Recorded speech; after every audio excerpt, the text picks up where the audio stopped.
Hi everyone! Welcome back again to my channel. This is Sawana Vlog. So for this video day, i-share ko sa inyo, sasagutin natin yung isang comment ng ating subscribers. Sabi niya ay, saan ba maganda mag-ipon ng pera? So, i-share ko na lang based aking experience. Nung papunta ako dito sa Hong Kong day, nag-open ako ng BDO Kabayan. So, nung nandito na ako, nagbago isip ko dahil marami akong nakikitang post na hindi maganda. So, nagpalit ako ng PNB Bank. So, paano mag-open ng PNB Bank dito sa Hong Kong? Ang kailangan lang ay kontrata, Hong Kong ID, at Hong Kong number mo, then at least 200 na deposit para maka-open ka nito. Gaano katagal bago makuha itong passbook na to? 1 to 3 months, pinakamatagal na yung 3 months, makukuha mo na siya. Then, magme-message naman sa number mo na nandyan na dumating na ang passbook mo. So, pwede ba kumuha ng ATM? Ayun, nagtanong ako din ito about sa ATM. Ang sabi noong natanungan ko doon, magkaiba siya ng number ng account. Iba ang number nito, iba ang number ng ATM. So, mas pinili ko kumuha na lang ng passbook lang para hindi talaga siya magalaw. Hindi ko talaga siya magalaw, 'di ba? Minsan, 'di ba? So, ngayon share ko sa inyo kung paano nga ba dumiskarte, paano yung diskarte para makaipon talaga tayo, no? So, nitong mga nakaraan, nitong sahod ko nitong buwan lang na to dahil kasi last time, 'di ba, yung goal ko nung unang kontrata ko is 300. So, grabe yung paghihigpit ko ng sinturon noon, no? So, na-reach naman natin sa unang kontrata natin, nakaipon tayo ng 300, no? Then, ayun na nga, after 200, then nag-renew ako. Then, ang unang taon ay umuwi tayo. So, nagastos ang 100, halos na 100 ang nagastos ko. Then, ang naging plano ko noon ay ang pera ko noon ay hawak ko na lang. Hindi ko na siya hinulog sa bangko ko. Hindi ko na siya ulit hinulog dito. So, ang lola nyo, pag hawak lang yung pera, natutokso talaga dahil. So, napapansin ko, sabi ko, hindi ako ganito Sabi ko ganyan. Kailangan itong baguhin. So, binago ko yung aking diskarte sa pag-iipon. So, ngayon, hindi na ako humawak, hindi na ako, yung sahod ko kasi, ganito kasi ako pinapasahod ng amo ko. Tinatanong niya ako kung magkano ang ihuhulog sa Alipay, then yung cash. So noon, kinikwenta ko lang yung ipapadala ko, yung kailangan ipadala, din yung mga bayad sa utang, ayan. Then sa akin na yung tira. So may natitirang 2,000, mga ganyan. Kaso ang nangyayari nakailang na tayo bili ng phone, 'di ba? Nabudol ka pa. Then shoes, sabi ko hindi ako ganto, sayang. Alam niyo 'yun, pag nabili ako ng mga brand nyo talaga, pagkatapos ko yan nabili, nagsisisi ako. So, sabi ko sa asawa ko, babaguhin ko yung strategy ko na yung sahod ko, target ko ngayon, bagong sabi ko, kasi nag-OT naman ako sa amo ko, 'di ba? 2 araw, 3 araw. So, umaabot din ng 5,000 yung sahod ko. So, nitong March, nagsahod ako nung 1, pinasend ko kay amo 5,000 sa Alipay. Then, naghulog ako sa 5,500 sa asawa ko, then 22 sa utang, then nagpadala ako ng 1,000 sa lula ko, 500 pala, din yung 500 sa asawa ng tito ko kasi magpapa-check up. Din yung tira nun, may tira pa siyang 5,500, yun ang hinulog ko dito sa PNB. Din yung tinira ko sa sarili ko is worth, ang binabudget ko na para sa sarili ko sa buong buwan ay 500. So, ako na ang bahala dyan pagkasyahin yung 500 sa loob ng isang buwan.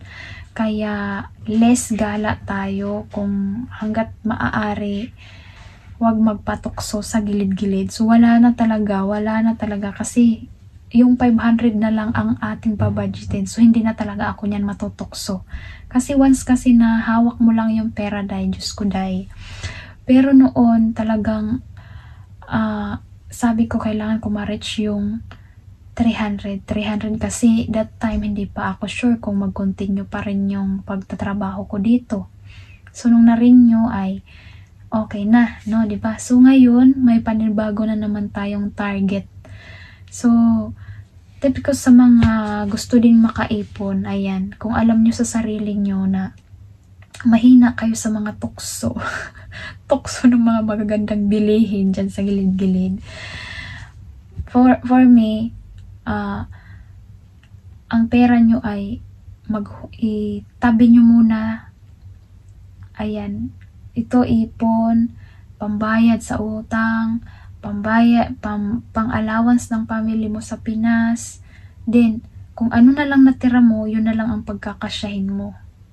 Diba? Yun ang ginawa ko na ngayon kasi sabi ko, Papa, paghawak ko lang yung ang pera ko, naku, wala akong natutokso talaga ako. Then, after that, nagsisisi naman din ako. So, nung una ko dahil, share ko lang sa inyo, no, paano ko napanindigan yung 300 na yun. Nagdi-day off naman ako. Yun ang kinaswerte ko sa mga amo ko kasi nagkakaroon ako ng OT at least 1, 2, 3. Hindi ako nasisiro sa buong buwan. Pinag-OT nila ako. So, yun, dagdag extra ano din yun, extra kita din yun, o pang allowance mo na yun. So, that time, paano ko na-reach ang 300? Magkano ba ang aking limit nun? Kasi 9 months ako bago nakaipon talaga ng bago malaki-laking tabi. So, pigil talaga, day. Yung mga anak ko, day, hindi yan buhong, day. Diba, nag-aral na yung panganay ko, walang bagong bag, yung asawa ko ang nabili ng ng school supply niya. Yung bag, yung luma ko lang. Oo, hindi ko sila binungga kasi sabi ko, Papa, ang akin ay bahay, malaking halaga. So, hindi pa natin alam kung i-renew ako o hindi, or magko-continue pa rin ako mag-work dito, hindi pa natin alam. So, importante at siguraduhin natin na may ipon talaga ako.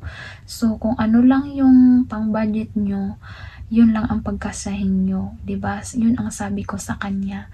So, awa ni Lord, so wala naman din problema sa asawa ko kasi hinahayaan lang naman niya ako kung ano ang plano ko. Alam naman niya sa sobrang kakuriputan ko din, nagagalit ngayon kasi alam mo yun, pag ako lang mag-isa nag-day off, halos walang kain-kain.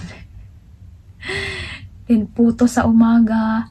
Minsan, di ba, nakakalimutan ko na habang nagla-live ako din.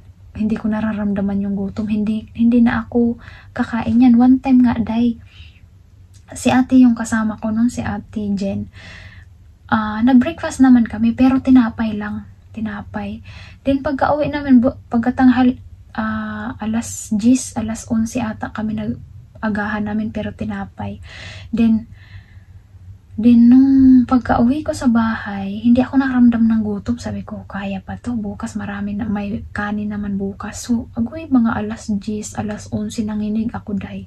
Ayun, uminom ako tubig. Wala pa naman ako pagkain. So, nagalit yung isa, sabi niya. Nakatipid ka nga, papatayin mo naman yung sarili mo. Nagagalit yung isa sa sobra kong katipiran. Kasi nga, yun nga, yung may goal ako na maabot yung, na yun na, kailangan 20 ata, 20 per month. Kaya na-reach ko yung yung aking 300. Then, yung lola ko, nagpaparamdam, may sila, sabi ko, wag mo na ngayon kasi malapit na ako ma-endo, hindi ko pa alam kung hanggang kailan, di ba? Ang kinatatakot natin, ma-terminate in a time. So, sabi ko, ma-terminate man ako din lugi. Pag padala lang ng padala, di ba? So, kailangan tabi talaga muna mag-ipon. So, yun ang sabi ko sa lola ko. So, naintindihan naman nila. So, nung na-renew ako, ayan, pinagbigyan ko na sila. Gusto nila magpakabit ng kuryente. Ayun, binigyan ko. 15 naman. Utang ko no, utang. Pero binigay ko na kasi. Yun nga, 15,000. So, nung umuwi ako ng bakasyon, natuwa naman ako kay may kuryente na sila. Wow, yayamanin na yung mga lola ko doon. Ang layo kasi ng area namin, di ba? Kung napanood nyo yung mga, video about sa vacation ko, may playlist ako dyan. Ganun ang lugar namin dahil nasa tuktok, tatlong bundok yung pinakabahay namin. So, malayo kami sa kalsada. So, ayan yung natin, yung aking diskarte ngayon, paano mag-ipon. So, ayun na nga, budget ng asawa ko, pinapadala ko na. Then bayad utang, 22. Then, yung tira niyan ay sa savings ko na dito sa PNB natin. 5-5 nga lang yung natira nakaraan. Then, sa budget ko, yung 500 ko, yun, pinipilit kong may matira doon bago matapos yung isang buwan. Pinipilit kong may tira. So, bawal ang gala. No? So, pag kailangan talaga sa akin kasi, natutokso talaga ako pag hawak ko yung pera. So, ganun ang ginawa ko. So, ayan lamang for today's video, guys. Sana makaipon din tayo lahat. Ayan lamang, kung nagustuhan mo ang video na to, don't forget like and subscribe my channel. So, kaya wala akong pa-house tour, wala pa akong pabahay update. Nag-iipon pa ako, Nag-iipon pa.